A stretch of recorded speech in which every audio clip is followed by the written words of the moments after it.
live from the new sports betting capital of the world. You might be from Texas, but I'm from New Jersey. Benny Ricciardi is here to break down the day's betting board for you. Let's go, Jerry. Go! Taking a first look at the day's bets, it's time for the FTN Betting Show. Welcome to the FTN Betscast for Wednesday, June 22nd here at FTN Bets and sponsored by our friends over at Sleeper. Sleeper is the fastest growing fantasy platform today with millions of players, and now you can win on Sleeper by playing in their new over-under game. It's super easy to play. So first, in any sport, you're going to choose two or more players that you like and pick whether they're going to go over or under their listed total. So for example, it could be the number of hits in baseball, the number of strikeouts for a pitcher, maybe the number of runs scored. Then you're going to choose an amount of money that you want to enter into the contest. And if you pick correctly, you can win anywhere from 2 times your money all the way up to 20 times your money if you go 5 out of 5 and get them all correct. But the main reason why I'm excited about this over-under game on Sleeper, it's the only app where I can join with my buddies and we could all play together. It has a built-in group chat where I can see what you're playing, you can see what I'm playing, and we could all see what the guy who's won a couple days in a row is playing so that we could tail along with them. And it's insanely fun when everybody is writing it out together and rooting for the same things. So stop what you're doing and download Sleeper now to play in their new over-under game. Have some fun with your friends and make a little bit of money in the process. On your mobile phone, join our listener group on Sleeper at sleeper.com/FTNbets, and Sleeper will automatically match your first deposit up to $100. Again, go down to the description of this podcast, sleeper.com/FTNbets, and you'll get a $100 match on that first deposit. There are terms and conditions that apply, so see Sleeper's terms of use for those details. So today is day 3 of our NFL betting preview here on the FTN Betscast, and we're going to stick in the AFC East and go talk about the third place team last year, the Miami Dolphins. The Dolphins were 9-8 in 2021. They had the 18th ranked pass offense, the 30th ranked rush offense. So the offense was basically the big problem for them. The defense was pretty good and projects to be pretty good again this year in 2022. The win total that we see out there in the market for the Miami Dolphins is basically 8.5 on most books. DraftKings has it at 9. Everybody else has it sitting at 8.5. And it is juiced to the over. The over, the best price we can get on the over 8.5 wins is -125 over on PointsBet. It's -130 to -135 on the other books that are out there in the market. So -125 on PointsBet is the best over we can take on 8.5 wins for the Dolphins. Jeff Ratcliffe, when he did his win total projections for us here at FTN Bets, has the Dolphins at 8.3 wins. So obviously below the 8.5 prop that they have there. But again, still above 8 wins. So, you know, it's going to matter one game here or there is what's going to really swing it. But it does mean that we have a little bit of value on the under here. And the under is actually sitting at +110. You can get that on most books. The under is +110. FanDuel, BetMGM, Unibet, BetRivers, Sugar House, all have it at that +110 number. So that is the way that I think we should be playing it. I like the under 8.5 wins on the Miami Dolphins. Remember, they were third in the division last year behind the New England Patriots and obviously behind the Buffalo Bills, who were, you know, the division winner and project to be the division winner again here this year. So, you know, under 9 wins on DraftKings is -125. Over 9 wins is +105. DraftKings has it at 9 instead of 8.5, which means if they end directly on 9 wins, you wind up getting a push there. So you really need 10 to cash that over. But again, if you want to play the under and you want a little bit more, you know, freedom, you could give up 35 basis points and play under 9 on DraftKings at -125.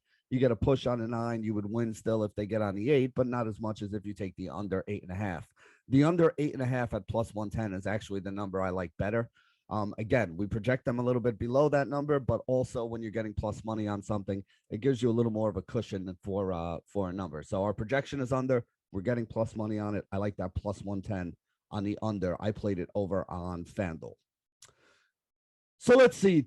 Again, if they're going to finish, if we're projecting them to finish with under 9 wins, that's not going to help you make the playoffs, especially when there are 17 games out there this season. So to make the playoffs, the Dolphins are +149. Unibet, Sugar House, BetRivers all has them at +149. DraftKings is +140. BetMGM is +135. Obviously, to make the playoffs is the lesser of the two things, their chances are well below 50% here. And that's why they're plus money on making the playoffs. If you want to play the no, they won't make the playoffs, the best price we can find on that is minus 165 on BetMGM. Again, at minus 165, you're looking at like a 57% chance that they're not going to make the playoffs there, which I think is probably around where it should be. I don't really love that number. I wish it was closer to like minus 140, maybe minus 150. I'd be a little more inclined to see if I wanted to take it at minus 165. There really isn't a lot of value there. Again, I don't think the Dolphins do make the playoffs based on the numbers we're looking at here, but I don't really want to bet on that at that number either. So kind of staying away from the will they or won't they make the playoff bets here with the Miami Dolphins. So the next thing we could talk about is the Dolphins' odds to win the AFC East. They are plus 450 on DraftKings, Sugar House, Bet Rivers, and Unibet. That is the best price that you can find on the Dolphins to win the AFC East.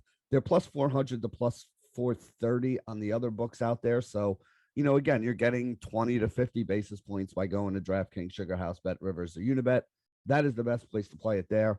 They are actually a shorter price to win the division than the Patriots. The Patriots, I think we were getting plus 500 on PointsBet was the best number we can get there. So the best number on the Dolphins is only plus 450. So obviously they're a little bit of a smaller favorite to get there. The Patriots are a little bit of a longer favorite, but really I don't think either one of them is going to wind up winning the division. Buffalo projects for 2 or 3 more wins than both of these teams here. Buffalo projects for like 11 plus wins in this season. So, again, 2 or 3 more than the 8.5 win total number that we can see on both the Miami Dolphins and the New England Patriots here. Buffalo is the clear chalk in this division. They're minus money to win this division. And like I said, the two teams chasing them, the Miami Dolphins, the New England Patriots. There's also the New York Jets, who we'll talk about tomorrow. But the Patriots and the Dolphins at plus 450, plus 500, they're not really being given much of a chance to win this. We're talking at, 16, 18% chance to win this division right here. Buffalo's probably got about a 60% chance to win it, maybe even a little higher than that based on the numbers. So Buffalo, definitely the class of the AFC East. Also why I'm not really all that interested in taking like the Miami Dolphins to win the entire AFC at 20-1 plus 2,000. Most of the books have it there at plus 2,000. BetMGM has them at only 15-1 at plus 1,500. That number feels way, way too low. But even at the plus 2,000, you're not going to get me off the couch to go play the Miami Dolphins to win the AFC here at plus 2,000. I just don't see where there's any value there. There's 3 or 4 other teams I like a lot more. If they can't win their division, I don't know how they're going to win the entire AFC. So not really interested in that. Same thing with their Super Bowl odds. They're 40-1 to win the Super Bowl, which is a 2.5% chance. And that's the best number. FanDuel, DraftKings, Unibet, Caesars, Sugar House, and Bet Rivers all have it at that plus 4,000 number. It's not enough to get me interested in the Dolphins here. I mean, even if it was plus 6,000, 60-1, I still don't think I would be looking to get in on them. I don't think they have a very good chance to win the whole thing. Maybe I'm wrong. Maybe Tua comes out and looks like the guy that people thought he was going to be, when they projected him to be the number 1 overall pick before his last season in football there. Maybe having Tyreek Hill and Jalen Waddle just completely opens the field. But at the end of the day, I just don't see it. I don't see this. The defense is solid. I have no problem with the defense. I think Miami has been very good defensively for, or at least solid defensively for a little while here. They got a really good secondary. They got some solid linebackers in there. Probably use a little bit more on the defensive line is where I think one of their slight weaknesses is here, at least based on my numbers. But again, 40-1 to win the Super Bowl. Yeah, it's a big number, but it's a big number because it's not likely to happen. And I don't really think there's any value on it. So as far as team bets go, I like the under on the 8.5 wins at plus 110 on FanDuel. That's what I took there. I mean, if you want to play the under on make the playoffs, I'm not going to argue with you, but minus 165 feels a little too rich for me. So I don't really think it's a good value. And then again, I don't think they're going to win the AFC East, let alone the AFC or the Super Bowl. So even if those numbers were juiced up a little bit more, it would have to be really juiced up for me to be interested in it. So I'm not really interested in any of those other team numbers there for the Miami Dolphins. So let's take a look at some of the player props here for the Miami Dolphins. And, it's really interesting. We normally start with the quarterback, but I actually want to start with, their big offseason acquisition, bringing in Tyreek Hill here. Tyreek Hill last year, 111 catches, 1,239 yards, 9 touchdowns. So He was one of the top wide receivers in football, although he was about 700-ish yards away from Cooper Kupp to wind up winning, the most receiving yards title there. He's 200 to 1 to win MVP. MVP is basically a quarterback award at this point. So we're not really all that interested in a 201 for him to win MVP. The thing that he could have a shot at is Offensive Player of the Year. And the Offensive Player of the Year number for him is 50 to 1 at plus 5,000. You can find that on FanDuel, BetRivers, Sugar House, and Unibet. All have him at 50 to 1 to be the Offensive Player of the Year. Here's my problem with this, though, right? Okay, so let's take a look at where he was and where he's coming to now. So last year in Kansas City, Patrick Mahomes threw for just shy of 5,000 yards, like 48 something, I think is what he finally finished with. He averaged 284 yards per game passing in the 17 games that they played. He averaged 38 pass attempts in those games, and he had 7 games during the season where he threw the ball 40 or more times. Now we're going to take a look at Tua, right? So Tua played 13 games last season. Really 12 games, right? Against Buffalo, I think he only threw like 4 passes. I think he came on in that game. But either way, he played 12 or 13 games, threw for 2,653 yards, which is really only like 220 something yards a game, I think, 230 yards a game at most, maybe. So again, you're looking at, I don't know, maybe 20% less passing yards from 280 to 230, somewhere around there, about 20% less passing yards there, which is obviously not going to be a positive for Tyreek Hill. The other thing, too, was last year, the Dolphins had a rookie wide receiver who was an absolute stud in Jalen Waddle. Waddle had 104 catches for 1,015 yards and 6 touchdowns. But you have to expect that his numbers are going to take a hit this year when you add Tyreek Hill into the mix. The same thing could be said for a guy like Mike Gesicki, 73 catches, 780 yards, 2 touchdowns last year. These two guys accounted for 177 catches and almost 1,800 yards basically last year. How much of that do you think Tyreek Hill is going to take? Because, again, their other receiver last year was Devontae Parker, and Devontae Parker had, 40 catches for 500 yards or so? You would think that even on a down year, Tyreek Hill is probably projected to double what Devontae Parker did. So where are those other 40 catches and 500 yards going to come from? Well, they're going to come from guys like Jalen Waddle and Mike Gesicki, who, last year had bigger years than they're expected to have this year. So when you're really looking at everything overall, I just don't know if this team, for this team to be able to feed all the mouths that they have, they would have to throw the ball 40 to 50 times a game.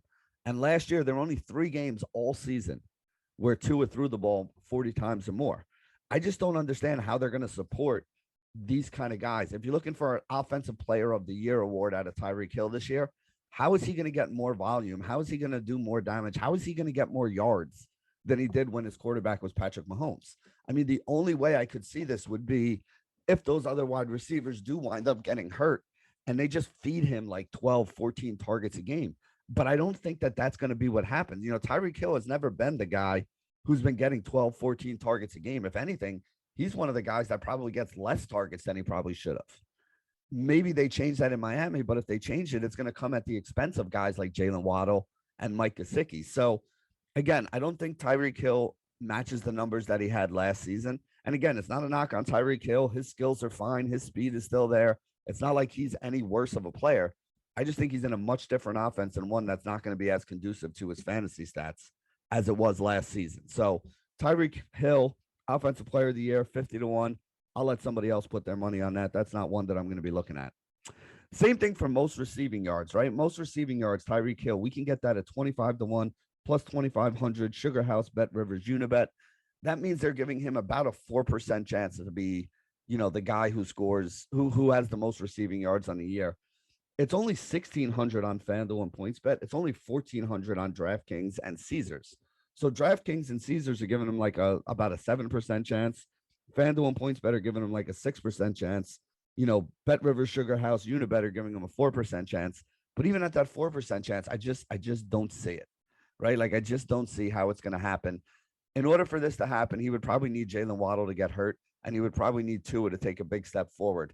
And there are a lot of other guys in the league that have opportunities that we're going to talk about here that don't need a whole bunch of things that we've never seen before, right? Like, we've never seen Tyreek Hill have a 130 catch season, which may be what he needs in order to beat Cooper Kupp out.